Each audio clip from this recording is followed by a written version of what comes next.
ఓం నమో వెంకటేశాయ. Friends, మీ అందరూ మా వెంకటు క్రియేషన్స్ను ఎంతగానో ఆదరిస్తున్నారు.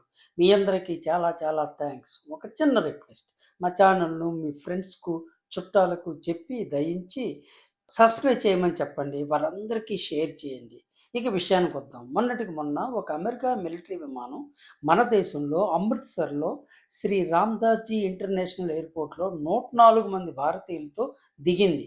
ఇందులో ఆశ్చర్యం ఏముంది? అమెరికా నుండి చాలా విమానాలు వస్తుంటాయి, చాలా విమానాలు పోతుంటాయి. కానీ ఈసారి అలా కాదండి. ఆ 104 మంది భారతీయులు అమెరికాలో అక్రమ వలసదారులను ముద్రపడ్డ వాళ్ళు, అంటే సరైన పత్రాలు లేకుండా అమెరికా వెళ్ళిన వారు, లేదా వీసా ఎక్స్పైర్ అయిన తర్వాత తిరిగి మన దేశానికి రాకుండా అక్కడే అక్రమంగా ఉన్నవాడు, ఇలాంటి 104 మంది కాదండి, ఇంకా 17,000 మంది ఉన్నారని అమెరికా గుర్తించింది.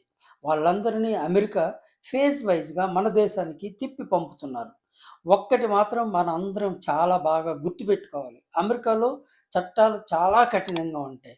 అంతే కఠినంగా వాళ్ళు అమలు చేస్తారు. అందుచేత ఈరోజు కాకపోతే రేపు దీనికి ప్రధాన కారకుడు ట్రంప్.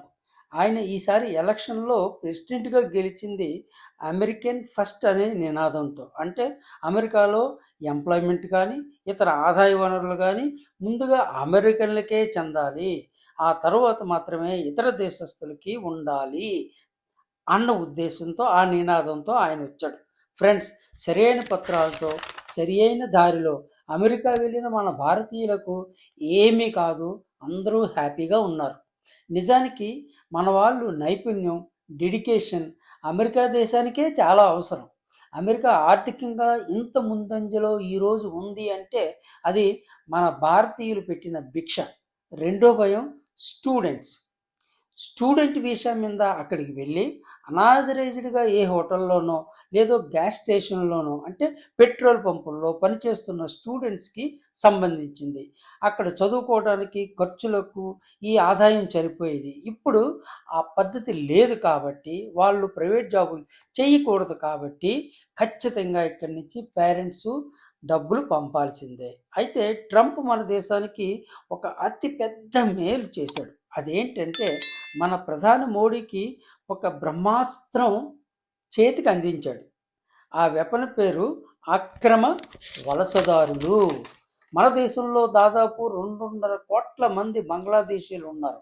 అందరూ అక్రమ వలసదారులే. ఈ రోహింగ్యాలు ఒక పెద్ద అరాచక శక్తి.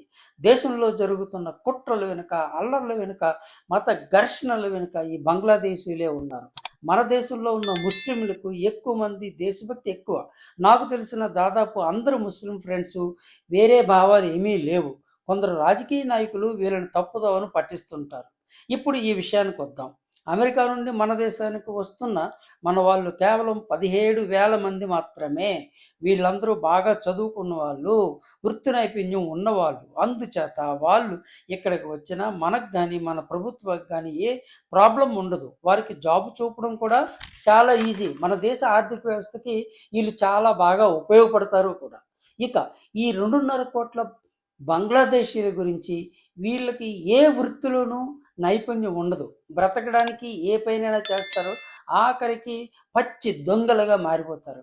పిల్లల్ని దండిగా కంటారు. దేశంలో మత కలహాలు రేపుతారు, లేపుతారు, వాటిలో పార్టిసిపేట్ చేస్తారు. ఇప్పుడు మోడీ కూడా ఈ అక్రమ వలసదారులను వెంటనే గుర్తించి మన దేశ సరిహద్దులు దాటించాలి. అమెరికా ఇది మనకిచ్చిన పెద్ద అస్త్రం. ఇది అమెరికా మన మీద వాడిన అస్త్రం కాబట్టి మానవ హక్కుల పేరుతో ఏ యాగి అమెరికా చెయ్యదు. అమెరికా డెఫినెట్గా నోరు మూసుకొని కూర్చుంటుంది. మనం ఎంతమంది ఈ విదేశీయుల నుంచి వచ్చిన బంగ్లాదేశీయులందరినీ వెనక్కి పంపించిన అమెరికా ఒక్క మాట కూడా అనదు. ఇది మన మోడీ ప్రభుత్వానికి దక్కిన అతి గొప్ప అవకాశం. ఇదే సరైన సమయం. ఈ 2.5 కోట్ల మందిని వెంటనే వెలివేస్తే, మన దేశ సరిహద్దులు దాటిస్తే ప్రపంచంలో వెంటనే మనది అతిపెద్ద 3వ ఆర్థిక వ్యవస్థ అవటం ఖాయం. మీరేమంటారు ఫ్రెండ్స్? జై భారత్ మాత.